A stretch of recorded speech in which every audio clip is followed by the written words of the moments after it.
देखिए, अब भारतीय जनता पार्टी तो अब इस राज्य में ट्विटर, राजभवन और चुनाव आयोग वाली पार्टी बन के रह गई है।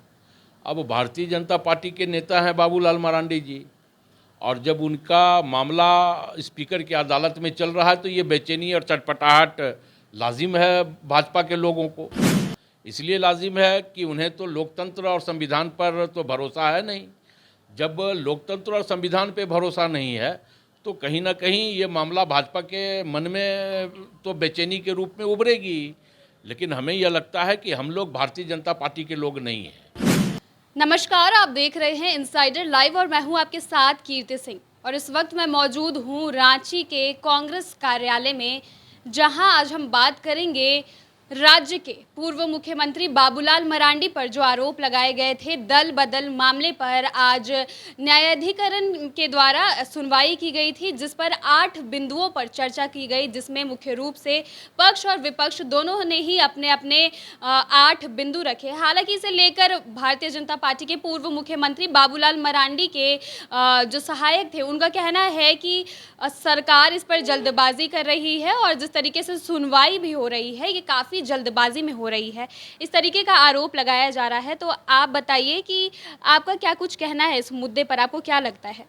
देखिए, 10वीं अनुसूची का जो मामला है उसमें स्पीकर के कोर्ट में इस मामले को लाया गया था।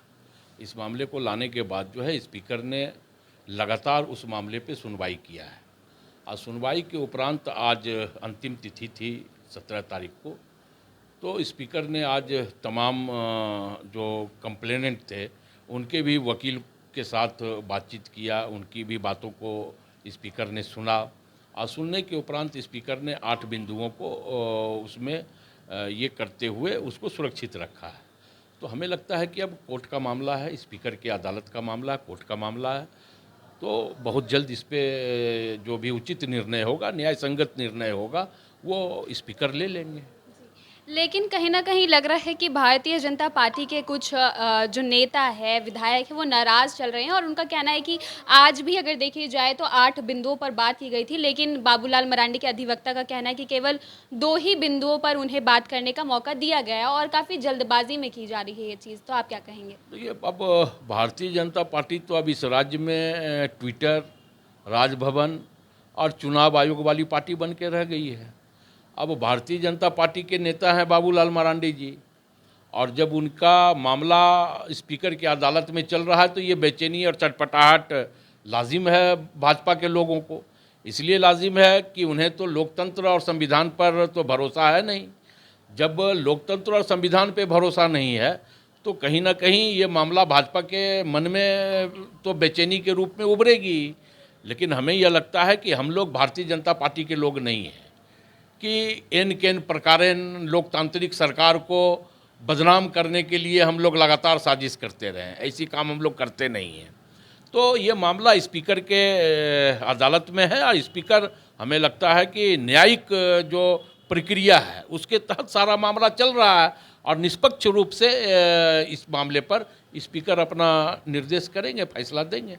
ज़्यादा बेचैनी और छटपटाहट भारतीय जनता पार्टी के लोगों को नहीं होनी चाहिए।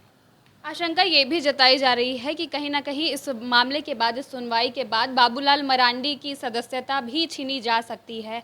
तो इस पर क्या कहना है आपका? नहीं, अब मैंने इसलिए कहा कि देखिए, न्याय संगत मामला जो भी होगा उस पर स्पीकर फैसला लेंगे। और अगर बाबूलाल जी की सदस्यता उस प्रकरण में जाती है तो ये उनका मामला है। जो न्याय कहता है, जो न्याय संगत फैसले होंगे वो फैसले हम लोग लेंगे और स्पीकर महोदय लेंगे उस पर। आज भारतीय जनता पार्टी के द्वारा एक अभिनंदन कार्यक्रम रखा गया था, जिसमें प्रवीण सिंह जो जदयू से वापस बीजेपी में आ रहे हैं और आते के साथ ही उन्होंने आपके गठबंधन सरकार को घेरने की बात कही है। उन्होंने कहा है कि जिस तरीके से आपकी गठबंधन सरकार काम कर रही है, ये केवल अपने स्वार्थ के लिए कर रही है। इस पर क्या कहेंगे आप?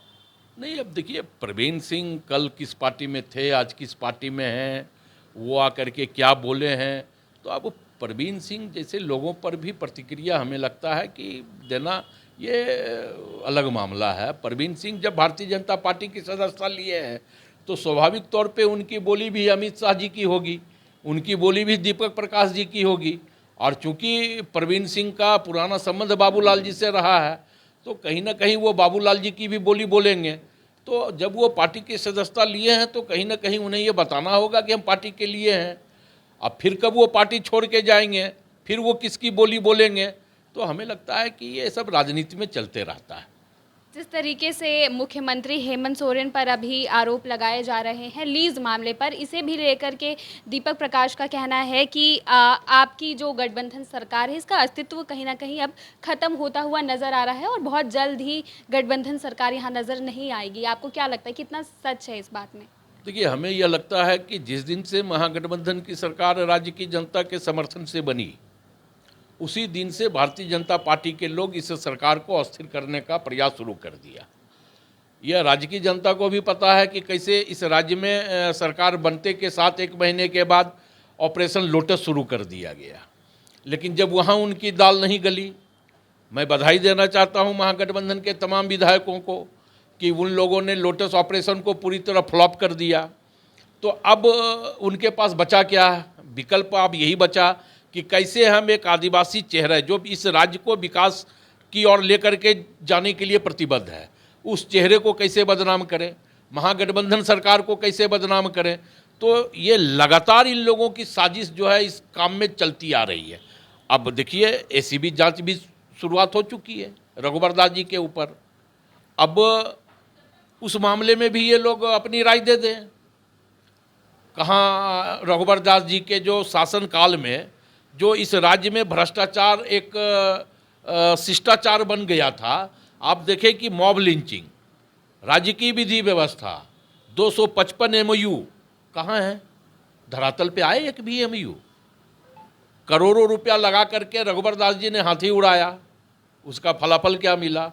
आमंत्रण कार्ड बांटने में और आमंत्रण कार्ड छपवाने में रघुवर दास जी ने 5 लाख रुपया इस राज्य की जनता की गाड़ी कमाई खर्च की। तो क्या हुआ ये? तो स्वाभाविक तौर पे सारे बात जनता के समक्ष है और हम लोग भी जनता के समक्ष ये बात लेकर के जाएंगे कि कैसे भारतीय जनता पार्टी एक अस्थिर सरकार को अस्थिर करने का प्रयास जो है कर रही है, ताकि क्योंकि उन्हें यह समझ नहीं आ रहा है कि कैसे हम इस राज्य से चुनाव हार गए और अपने ही कैबिनेट के मंत्री उनके मुखिया को चुनाव हरा दिए। तो ये जो बेचैनी और छटपटाहट है ना भाजपा में, ये व्याकुलता, ये व्याकुलता अब चरम पे पहुंच गई है। तो अब भाजपा के लोग इसी तरह व्याकुल होंगे, क्योंकि अब 2024 का भी चुनाव आने वाला है और 2024 के चुनावों में पूरी का पूरा इनका कुनबा साफ हो जाएगा, राज्य से लेके केंद्र तक। गर्मी का मौसम चल रहा है, ऐसे में राज्य में लगातार देखा जा रहा है कि राज्य की जनता बिजली और पानी को लेकर परेशान है। ऐसे में आज ही बीजेपी के द्वारा एक आक्रोश आंदोलन भी निकाला गया, जिसमें पानी की समस्या को ध्यान में रखा गया, जिसमें तमाम बीजेपी के बड़े बड़े नेता, वरिष्ठ नेता लोग मौजूद थे। तो आपको क्या लगता है कि कहीं ना कहीं ये आप भी इसे मानेंगे कि राज्य में बिजली और पानी की समस्या हो रही है और आपकी सरकार क्या काम कर रही है इस पर? देखिए, सबसे बड़ी बात है कि स्वाभाविक तौर पे बीच में बिजली की समस्या उत्पन्न हुई थी, लेकिन मुख्यमंत्री ने खुद संजीदा होते हुए बिजली के अधिकारियों के साथ वार्ता किया। कांग्रेस पार्टी ने भी बिजली के अधिकारियों से जाके बात की और इस राज्य की जनता को लगातार बिजली मिले इस पर पहल किया। और हमें लगता है कि ये पहल के उपरांत जो है बिजली की व्यवस्था राज्य में थोड़ी अच्छी हुई है। मैं ये नहीं कहता कि पूरी तरह अच्छी हुई है, लेकिन अच्छी हुई है। तो स्वाभाविक तौर पे हम गंभीर हैं।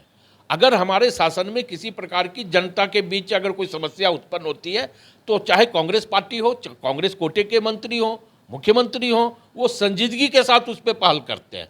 हम जनता को जुमला नहीं बोलते, हम जनता को दिग्भ्रमित नहीं करते, हम जनता के लड़ाई को अपनी लड़ाई समझते हैं और जनता के सुख और दुख में हम शरीक होते हैं। तो कहीं ना कहीं ये जनता भी इस बात को समझती है और जानती है। तो भाजपा के लोग अब कुछ भी करें, अब तो वो लोग बेरोजगार हैं। बेरोजगारी में तो इनके प्रधानमंत्री ने भी कहा है कि पकोड़ा बेचो। तो अब ये तो कुछ दिनों में ये लोग तो अगर प्रधानमंत्री की बात करें बेरोजगारी की, तो कहीं ना कहीं मुख्यमंत्री हेमंत सोरेन ने भी कहा है कि आप मुर्गी बेचो या कुछ भी बेचो, लेकिन काम करो। तो इस पर अगर मुख्यमंत्री और प्रधानमंत्री की बात देखी जाए तो दोनों की ही सेम लगती है बातें। नहीं, देखिए क्या है कि मुख्यमंत्री ने ये नहीं कहा कभी भी कि आप मुर्गी बेचो। मुख्यमंत्री ने ये कहा कि ये हमारा योजना है, इस योजना से बकरी पालन का योजना हो, गाय पालन का योजना हो, मुर्गी पालन का योजना हो, तो ये योजना राज्य सरकार दे रही है गांव के लोगों के लिए। तो इस योजना के तहत आप काम करो। तो एक योजना देना और एक युवाओं को ये कहना कि हम नौकरी नहीं देंगे, तुम पकौड़ी बेचो, ये दोनों में बहुत अंतर है, ये डिफरेंट चीज़ है। हम योजना दे रहे हैं राज्य की जनता को, राज्य के युवाओं को, कि इस योजना के तहत आप काम करो। अगर आप नौकरी नहीं करते हो तो आप इस योजना के तहत काम करो, उसमें हम सब्सिडी भी दे रहे हैं। तो ये दोनों मामला अलग है, इसलिए इस मामले से जोड़ना हमें लगता है कि उचित नहीं है।